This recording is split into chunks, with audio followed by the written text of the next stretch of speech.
right there in the Word for your mind, your body, and your soul. It's right there in the Word. The Word of God will set you free. It's right there in the Word. Eternalizing is the key. It's right there in the Word. It's right there in the Word. It's right there in the Word. It's right there in the Word. Good afternoon, Word family, and welcome to another installment of There's a Word for That, the weekly word presentation as part of the Hymns with Phil Carter Fellowship.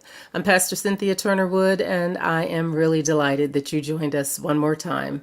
Today's word comes from 1 Samuel chapter 23, verse 14.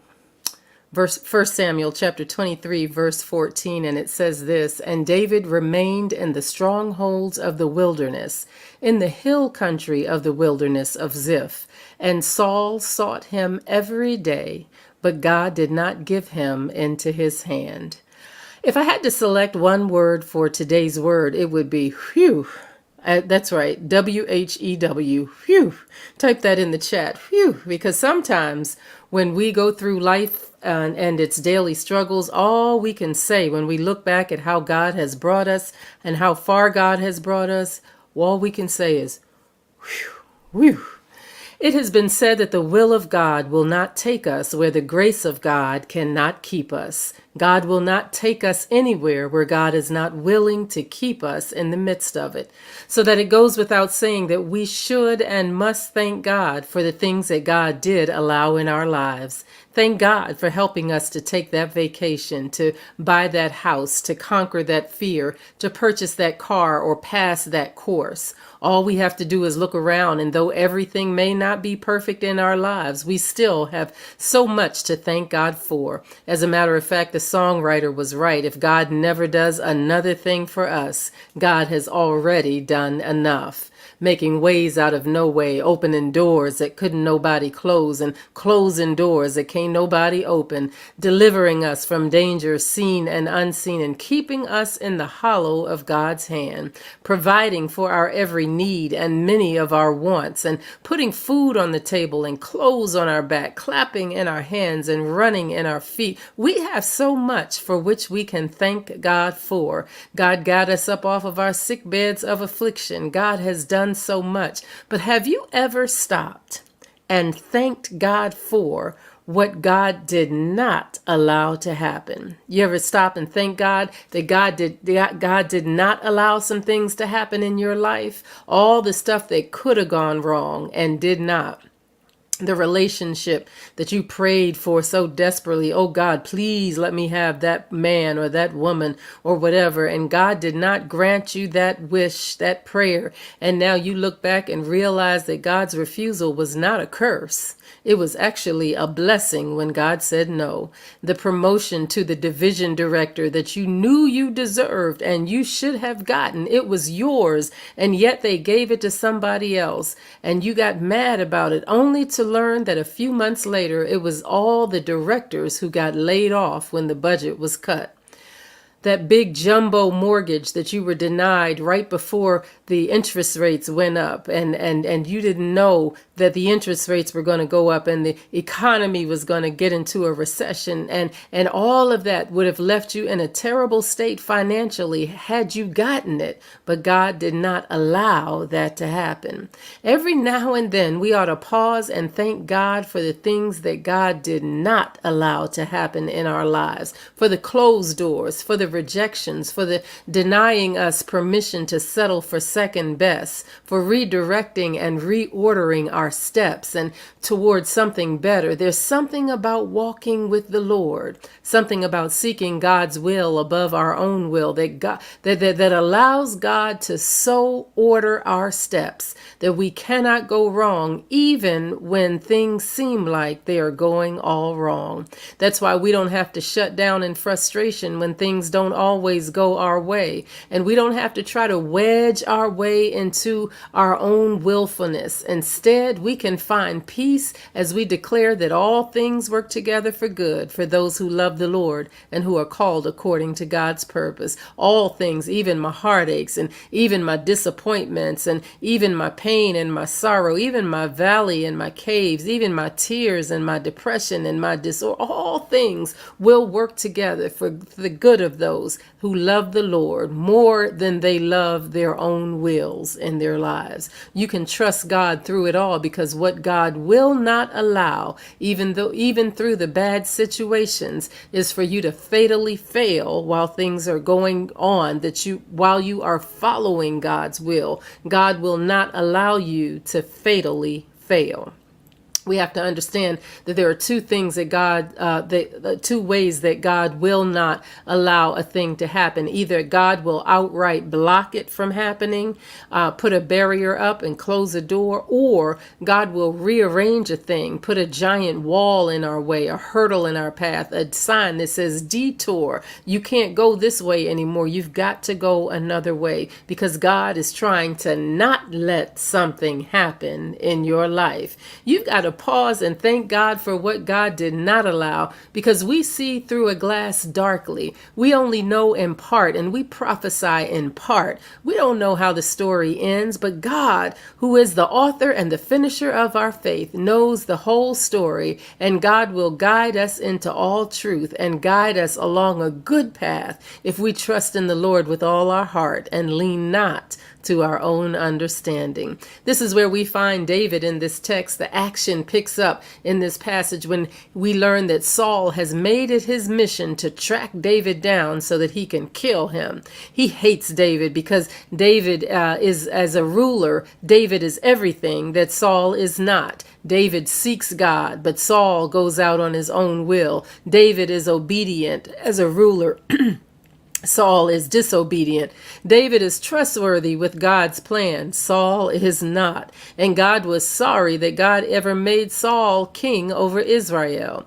By now, Saul is fully aware that God has made David his successor, so that David will become the one who one day will replace him. And maybe he thinks if he can eliminate David, he can keep his throne. But little does Saul know that when he's fighting David, he's also fighting God. Somebody ought to shout on that right there. It's not a fair fight. David may look like he's outmanned and undersourced. Saul's army may appear to be far greater in number, but the truth of the matter is that David carries with him resources that Saul knows not of. He's got an abiding relationship with God that Saul has never known. He would rather wait patiently on the Lord than to move forward hastily on his own. That's why his prayer in Psalm 40 says, I waited patiently for the Lord, and he inclined unto me and brought me up out of the pit. And I need you to know, my beloved brothers and sisters, that the thing that will distinguish you from your enemy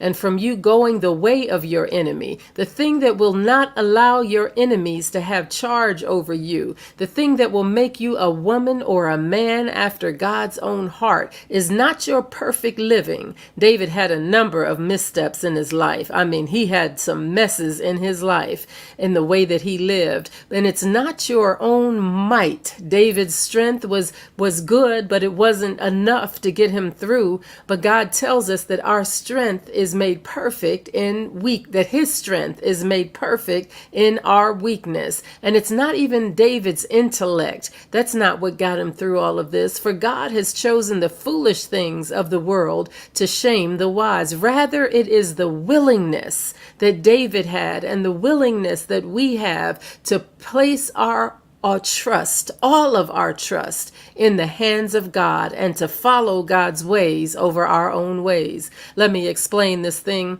David is fleeing for his life from Saul, but while he is mid-flight, he hears how the Philistines are whipping up on the Judean village of Keilah. He knows that he can't let his guard down. He lets Saul get the best of him, but he also knows that if he doesn't do something, the Philistines will continue to wreak havoc. And spread their evil throughout the land. He's no stranger to the Philistines. He has fought them before and succeeded, and he's probably sure he can defeat them again. But here's what you must not miss in this. Now, he's probably sure that since he defeated them in the past, he can defeat them again. But don't miss what David does in the text. The text says he inquires of the Lord. Lord, what would you have me to do?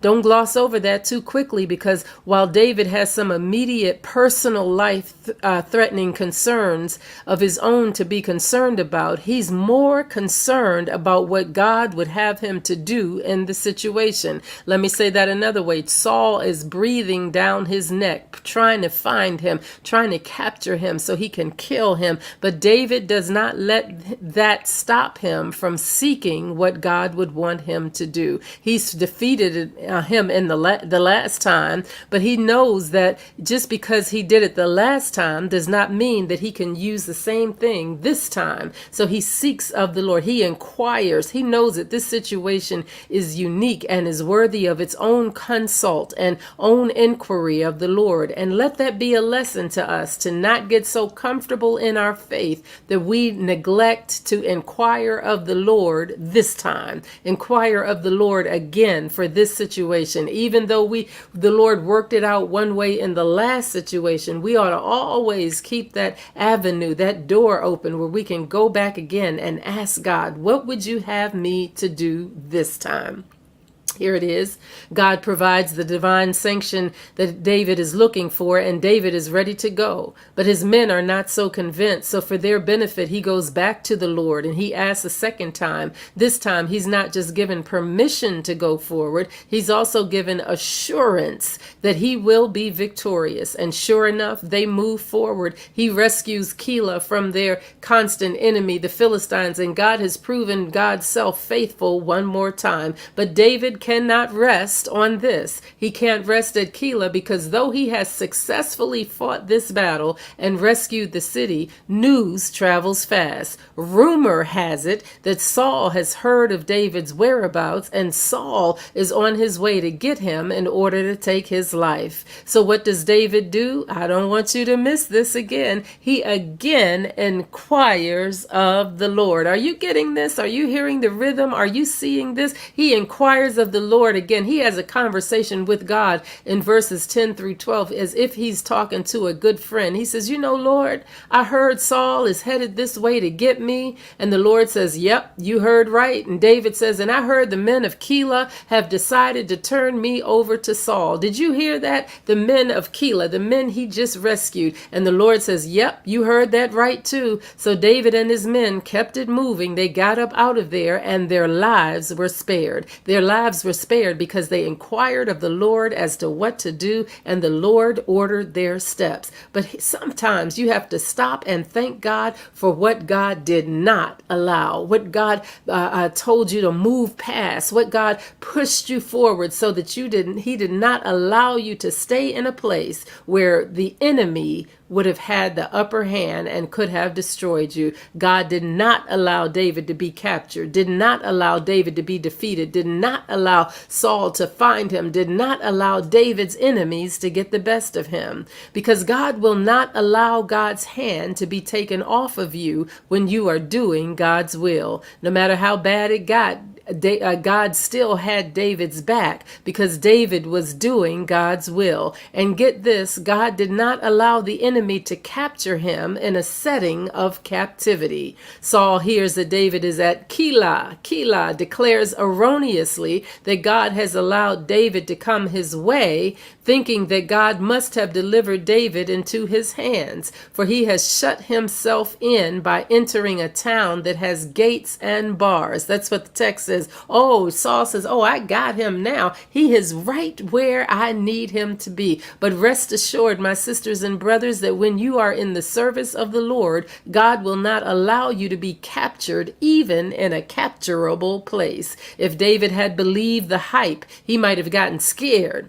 But remember, David sought the Lord first before ever going down to save the inhabitants of Keilah. He was on assignment from God. That's why you must always be careful careful about gathering the opinions about God from folks who have no relationship with God. Saul's interpretation of David's location is all wrong because Saul had never sought the Lord and Saul had no connection with God. But notice the difference in how David refers to God and how Saul refers to him. David calls God Yahweh time and time again, a personal God he is to him, a personal God that talks back to him, that they have conversation. But here, Saul refers to God as Elohim. That's the generic term. That's the third person. That's like saying, in God we trust. Third person, that's not personal. That's just knowledgeable at best to some. So we see the modern day version of this generic God working in people's lives among the leaders of the day who claim to know God, but who live as if they don't know God. They use the name, but they don't live the life. It's like a country that claims to love babies so much that they will fight to defend the fetus, but won't protect the child. They'll fight to defend the fetus, but they'll snatch the child from a mother's arms. They'll cage the child. They'll shoot the child down in the streets. They'll take away the child's resources. They won't give them food. They won't educate the child. But they'll do whatever it takes to fight for the fetus. That's calling God Elohim rather in a third person generic, a distant God, rather than an up close and personal Yahweh God. To do so is to make God generic with a little g, just an ideology worthy of performance or ritual, but no real sense of conviction. But let me get back to this. The problem with Saul's reference to God is it has no heart. God is only a tool to him. God is a good luck charm, a get out of jail free card. He's only concerned with what God can do for him, but not what he can do for God, and not how to be even in relationship with God. So he sees David's centrality in Keilah as the perfect setting for him to capture. Oh, but thanks be to God that despite the walls and the bars that David was in, David had God's hedge of protection around him, hemming him in from behind and before, and God did not allow Saul to have Saul's way.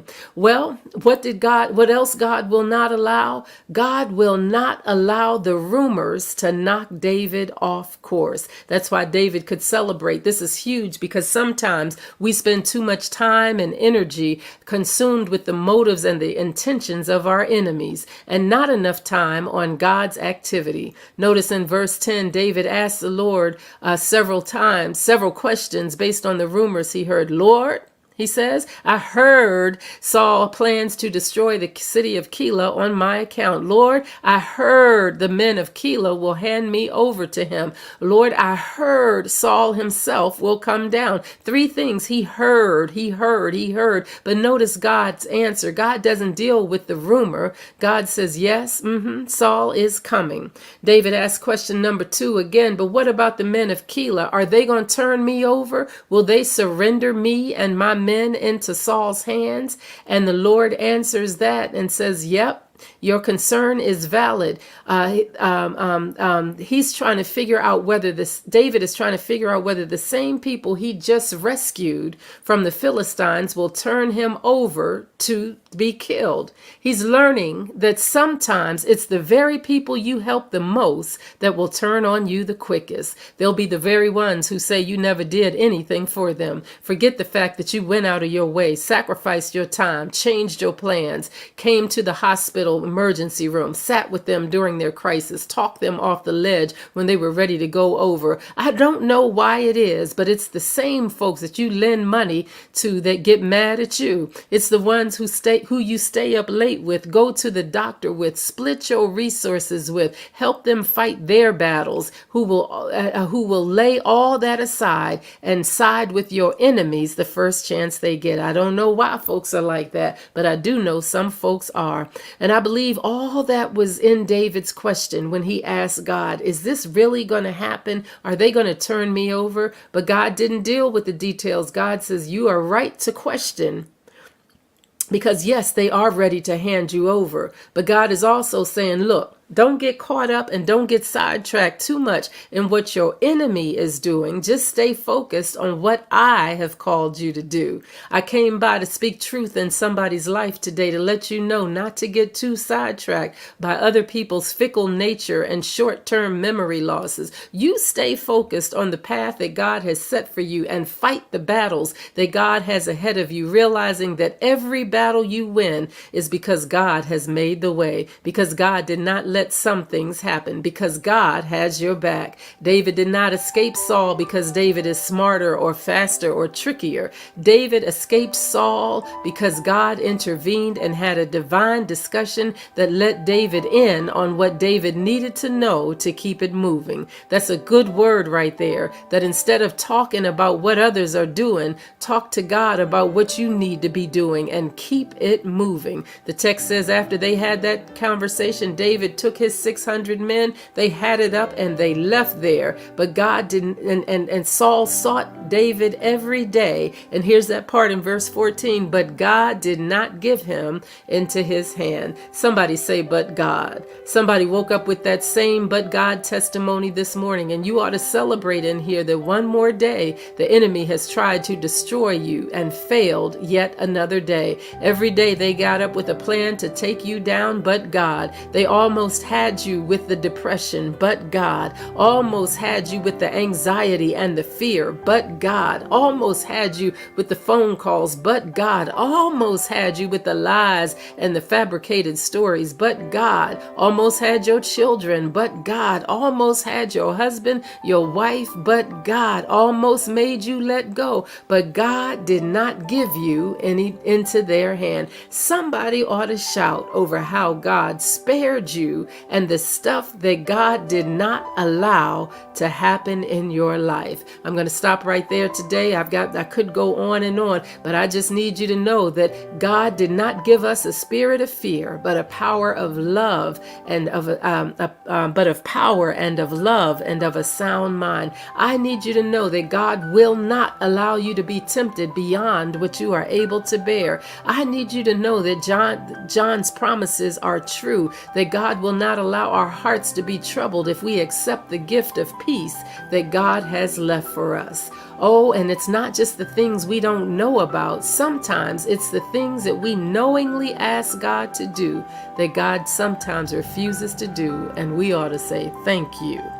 Well, my beloved, I'm glad you tuned in today, and I hope that you are too. This is Pastor Cynthia Turner Wood, and I just need you to say, whew.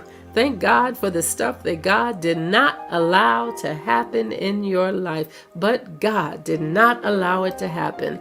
I'll see you next week for another installment of There Is a Word for That. You can reach me at A Word for That at dayspringthrive.org. That's a word, the number 4, that, at dayspringthrive.org.